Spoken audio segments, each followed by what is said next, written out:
بسم اللہ الرحمن الرحیم الصلاۃ والسلام علیکہ یا رسول اللہ وعلی آلک و اصحابک یا حبیب اللہ۔ بسم اللہ کے فضائل، پہاڑوں کی تسبیح۔ نبی اکرم صلی اللہ علیہ وسلم نے فرمایا کہ سب سے پہلے بسم اللہ الرحمن الرحیم نازل ہوئی۔ جب یہ نازل ہوئی، مشرق سے مغرب تک بادل بھاگتا پھرا، ہوائیں ٹھہر گئیں، جانور کان لگا کر سننے کے لیے مستعد ہو گئے، شیطان کو انگارے مارے گئے، اور خدا نے اپنی عزت کی قسم کھائی کہ جس مریض پر اس کا نام لیا جائے گا اس کی شفا ہوگی۔ اور ابن عباس رضی اللہ تعالی عنہ کی روایت میں اتنا اور ہے کہ جس چیز پر ہمارا نام لیا جائے گا اس میں ہم برکت دیں گے۔ اور حضرت علی نے فرمایا کہ جب بسم اللہ نازل ہوئی تو پہاڑوں میں سے آوازیں آنے لگیں، حتیٰ کہ ہم نے بھی اس کی گونج سنی۔ اس پر کفار کہنے لگے، نعوذ باللہ، محمد صلی اللہ علیہ وسلم نے پہاڑوں پر جادو کر دیا ہے۔ اور نبی اکرم صلی اللہ علیہ وسلم نے فرمایا، جب کوئی مومن بسم اللہ پڑھتا ہے تو اس کے ساتھ پہاڑ بھی تسبیح خوانی کرنے لگتے ہیں، لیکن وہ سنائی نہیں دیتی۔ اندھے کی شفا۔ خدا تعالیٰ نے موسیٰ علیہ السلام کے پاس وحی بھیجی کہ میں نے حضرت محمد صلی اللہ علیہ وسلم کی امت کو 3 ناموں سے افضل کیا ہے۔ انہوں نے پوچھا، اے رب وہ کیا ہے؟ ارشاد ہوا، بسم اللہ الرحمن الرحیم۔ اتفاق سے ان کے پاس ایک اندھا بھی موجود تھا۔ وہ کہنے لگا، پروردگار، ان ناموں کی برکت سے مجھے آنکھیں عنایت کیجیے۔ خدا کے حکم سے اسی وقت اس کو آنکھیں مل گئیں، 1000 رکعت سے بڑھ کر۔ جب قیامت کا دن ہوگا اور امت کے اعمال تولے جائیں گے تو ان کی ایک ایک رکعت دوسروں کی 1000 رکعت سے بھی بڑھ جائے گی، جس پر لوگ تعجب کریں گے تو ان سے کہا جائے گا، ان لوگوں کی نماز میں بسم اللہ شامل تھی وضو سے قبل۔ حدیث میں آیا ہے، اے ابو ہریرہ رضی اللہ تعالی عنہ، جب تو وضو کرنے لگے تو بسم اللہ کہہ لیا کر، کیونکہ نگہبان فرشتے جب تک تو فارغ نہ ہوگا برابر تیری نیکیاں لکھتے رہیں گے، یہاں تک کہ تو وضو کر چکے۔ ابو ہریرہ، جب تو سواری پر سوار ہوا کرے تو بسم اللہ الحمدللہ کہہ لیا کر، ہر قدم کے عوض میں تیرے لیے نیکیاں لکھی جائیں گی، 4000 نیکیاں۔ ابن مسعود رضی اللہ تعالی عنہ سے روایت ہے کہ نبی کریم صلی اللہ علیہ وسلم نے فرمایا، جو بسم اللہ پڑھے گا اس کے لیے ہر حرف کے بدلے میں 4000 نیکیاں لکھی جائیں گی، 4000 گناہ بخشے جائیں گے، اور 4000 درجے بلند کیے جائیں گے۔ دارالنور۔ روایت حضرت علی رضی اللہ تعالی عنہ سے ہے کہ نبی کریم نے فرمایا کہ جنت میں خدا نے گھر پیدا کیا ہے جس کا نام دارالنور ہے، اور جتنی چیزیں اس میں ہیں سب نور سے بنی ہیں، ہوا میں معلق ہے، اس کا کوئی راستہ نہیں۔ لوگوں نے عرض کیا، پھر وہاں تک چڑھیں گے کیسے؟ آپ صلی اللہ علیہ وسلم نے فرمایا، ان سے کہا جائے گا، بسم اللہ الرحمن الرحیم پڑھو، وہ پڑھیں گے اور اڑ کر پہنچ جائیں گے۔ شوق ملاقات۔ نصفی رحمۃ اللہ علیہ نے بیان کیا ہے کہ جب مومن کی موت کا وقت قریب آتا ہے اور ملک الموت اس کے سامنے سے آنا چاہتا ہے تو اس کو ذکر اللہ ہٹا دیتا ہے۔ اس کے پیروں کی طرف سے آتا ہے تو جماعت کے لیے، نماز کے لیے جانا اس کو ہٹا دیتا ہے۔ پھر وہ کہتا ہے، پروردگار میری تو روک ہو گئی، مجھے اس تک راستہ نہیں ملتا۔ اس پر ارشاد ہوتا ہے کہ اپنی ہتھیلی پر میرا نام لکھ کر اسے دکھاؤ۔ وہ بسم اللہ الرحمن الرحیم لکھ کر دکھلاتا ہے۔ مومن کی روح جب اسے دیکھتی ہے تو اپنے رب کی ملاقات کے شوق میں پرواز کر جاتی ہے۔ اور ایک روایت میں ہے کہ روح ملک الموت سے کہتی ہے، کیا تو نے ہی مجھے اس بدن میں رکھا تھا؟ وہ کہتا ہے، نہیں۔ تب وہ کہتی ہے، تو پھر جس نے رکھا تھا وہی مجھے نکالے گا۔ وہ کہتا ہے، میں اسی کا پیغام لے کر آیا ہوں۔ اس پر روح کہتی ہے کہ کوئی علامت لاؤ۔ پھر خدا تعالیٰ کے ارشاد ہوتا ہے کہ جنت کا ایک سیب لے جا۔ وہ لاتا ہے اور اس پہ بسم اللہ الرحمن الرحیم لکھا ہوتا ہے۔ جب روح سے دیکھتی ہے تو جنت کے شوق میں پرواز کر جاتی ہے۔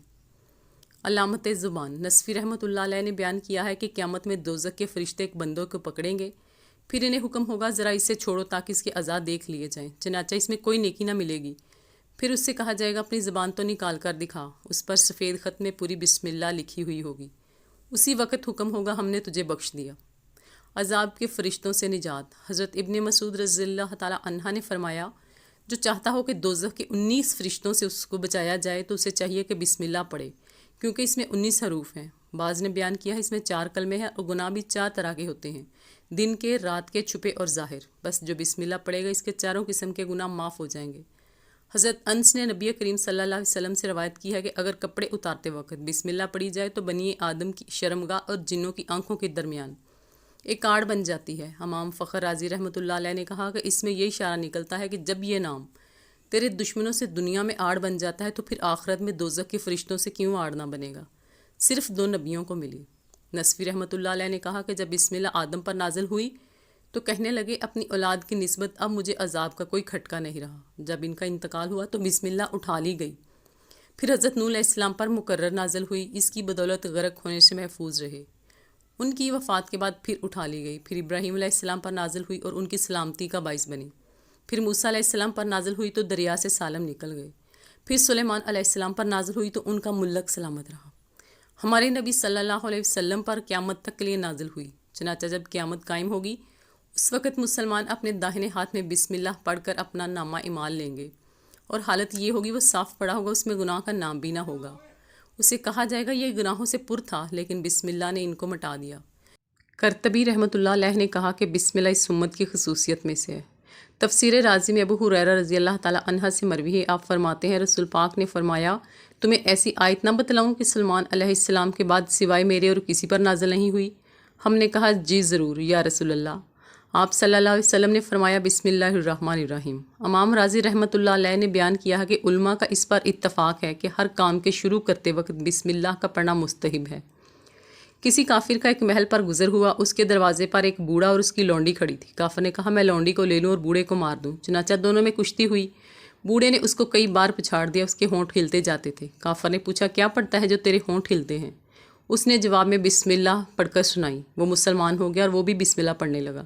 اس کے بعد بوڑھے کا انتقال ہوا، وہ لونڈی اور محل اس کے قبضے میں آ گیا۔ نصفی رحمۃ اللہ علیہ نے ذکر کیا ہے کہ ایک بار ملک الموت کسی شخص کے پاس آیا، وہ دیکھ کر ڈر گیا۔ ملک الموت نے اس کا سبب پوچھا، اس نے جواب دیا کہ دوزخ کے ڈر کے مارے۔ اس نے کہا تو کیا میں تجھے آیت امان نہ لکھ دوں جس سے دوزخ سے بچ جائے گا؟ اس نے کہا ضرور لکھ دیجئے۔ انہوں نے بسم اللہ الرحمن الرحیم لکھ کر دی۔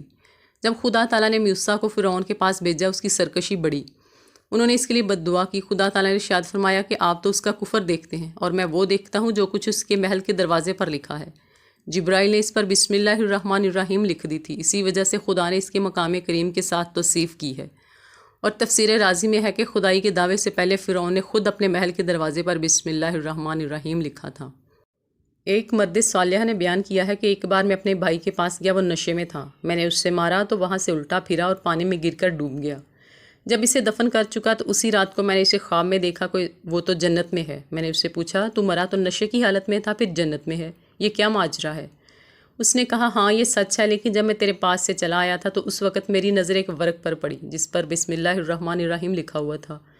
میں نے اس کو اٹھا کر نگل لیا۔ پھر جب میرے پاس منکر نکیر آئے اور مجھ سے سوال کرنے لگے، میں نے انہیں جواب دیا کہ تم مجھ سے سوال کیسے کرتے ہو، حالانکہ اس کا نام تو میرے پیٹ کے اندر موجود ہے۔